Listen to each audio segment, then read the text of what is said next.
¿Cómo estás, Fernando? Buenas tardes.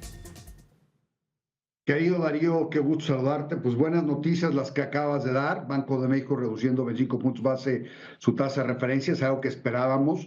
Me hubiera gustado ver una reducción de 50 puntos base porque al final del día el spread entre la tasa de la Fed y la tasa de México sigue siendo muy importante. Y bueno, pero no se dieron 25 puntos base y es una buena noticia. Segundo, lo que estabas dando la nota sobre los empresarios y Clara Brugada en la Ciudad de México, el énfasis que hicieron en el tema de desarrollo inmobiliario, el hecho que Alejandro Encinas sea secretario de Planeación y Ordenamiento Territorial es una buena noticia porque al final del día Alejandro Encinas es un cuate que conoce muy bien, muy bien la ciudad. Ahora vamos a ver si podemos acabar con las extorsiones y sobre todo acabar con estos mitos de que el problema, la escasez de vivienda en la Ciudad de México y en general en todas las ciudades tiene que ver con estos nuevos conceptos de Airbnb y la gentrificación. Digo, no hay nada más lejano a la realidad. Lo que estamos viendo hoy en el país, y la Ciudad de México no es la excepción, es una escasez de vivienda derivada de las pésimas políticas públicas que se han implementado en los últimos, yo te diría 10 años, incluyendo el sexenio pasado. Tenemos ahí algunas herencias del sexenio antepasado ya, de Peña Nieto. Pero la realidad es que las políticas públicas del suelo interurbano, el uso del suelo interurbano, se han olvidado por completo. Y eso ha afectado brutalmente el desarrollo de vivienda. Está un dato que es muy importante. Por ejemplo, en la Ciudad de México hay 2.710.000 viviendas. De esas 2.710.000 viviendas, solamente 662.000 están rentadas. Y si tú sumas la totalidad de las viviendas que están rentadas en la Ciudad de México, que se utilizan para Airbnb, estás hablando que son apenas 20.000 viviendas. Es decir, el número de viviendas para estos fines de Airbnb son pequeños, entonces no impactan por ningún motivo la vivienda. ¿Por qué tenemos un problema de escasez de vivienda y precios excesivos de vivienda en la Ciudad de México y en general en el país?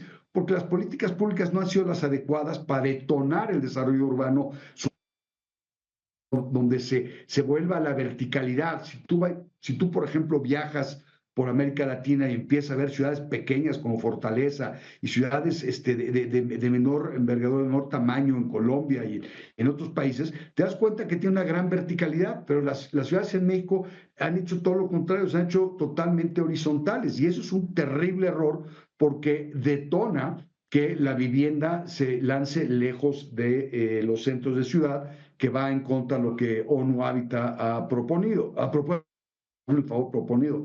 Dios mío, a todos se nos van de repente, pero bueno. Al final del día lo que te quiero decir es que el tema del Airbnb, por ejemplo, en las tres principales alcaldías de la Ciudad de México, Benito Juárez, Cuauhtémoc y Miguel Hidalgo, hay 522.000 viviendas, pero de esas solamente 10.146 son viviendas que se utilizan para efectos de Airbnb. Entonces, tú no me puedes decir que el 2% de la vivienda que existe en una zona específica es la que es responsable de que los precios de la vivienda se hayan incrementado de la manera que se han incrementado y que, por supuesto, hay escasez. Es un tema de oferta y demanda. ¿Qué tiene que pasar? ¿Qué tiene que hacer Alejandro Encinas junto con los empresarios? Primero que nada, darle certidumbre de que no va a pasar lo que pasó en el sexenio de Claudia Sheinbaum, donde se hacían las cosas al ahí se va y se frenó por completo el tema de desarrollo de vivienda. ¿Por qué? Porque no hubo certidumbre, no va a haber inversión, por más de que Clara Burgada, que Claudia Sheinbaum se reúnan con los empresarios y que Francisco Cervantes vaya y hable en nombre del Consejo Coordinador Empresarial y demás, hablen de que va a haber inversión. No es cierto, no va a haber inversión que se necesita en la medida que no haya certeza jurídica sobre la inversión, de que si no se terminen las extorsiones que surgen para los desarrolladores inmobiliarios, en que no se haya desarrollado un plan integral de desarrollo urbano en donde el suelo interurbano tenga esta vocación natural de crecimiento vertical de vivienda. Ojo, para todos los niveles socioeconómicos que atienden o que necesita la Ciudad de México, la Ciudad de Guadalajara y todas y cada una de las pequeñas o medianas ciudades del país. Entonces, aquí mi Darío, hay este mito de que la gentrificación, es decir, que llega gente de fuera de ciertas colonias a vivir a las colonias, hace que se desplace a gentes. No, El problema que pasa a la gente es porque no hay vivienda suficiente y la gente va a seguir buscando dónde vivir y las personas quienes tengan mayores ingresos, pues van a estar buscando vivir lo más cercano posible a los centros de trabajo y a los centros que son atractivas para ellas y para ellos en términos de su desarrollo personal. Entonces, si no hay un programa de reordenación urbano importante en donde se priorice la verticalidad de la vivienda con la alta concentración, con una mezcla de usos de suelo y demás, no vamos a tener vivienda.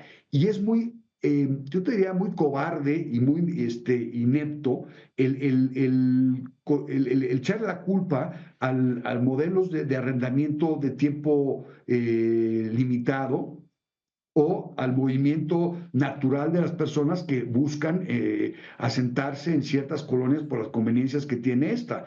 Entonces, lo que realmente debemos estar asentados es la iniciativa privada, el gobierno local, porque es un tema del gobierno local, con apoyos de gobierno federal para dar la certidumbre, para tener este desarrollo urbano que hace sentido vertical de alta densidad, con servicios adecuados, con vivienda adecuada, con el programa de Tu Primera Vivienda, que de hecho yo desarrollé en su momento para otras cosas que no se materializaron, pero bueno, se tiene que hacer este mecanismo de políticas públicas que sea un incentivo a la inversión, pero para darle certidumbre a las personas, los inversionistas, y no solamente por tener un lucro, sino porque es una necesidad.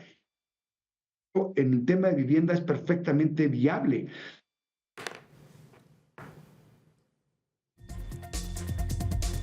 Que existen para efecto de que no tengamos esta escasez de vivienda tan sobresaliente que estamos viviendo en el país en general y en particular en la Ciudad de México. Bien, pues ahí está el gran reto, el gran desafío para la nueva jefa de gobierno de la Ciudad de México, Clara Brugada. Muchísimas gracias por el comentario siempre puntual, Fernando Sotojay, fundador de Tu Hipoteca Fácil. Gracias, querido Mario. Hasta pronto.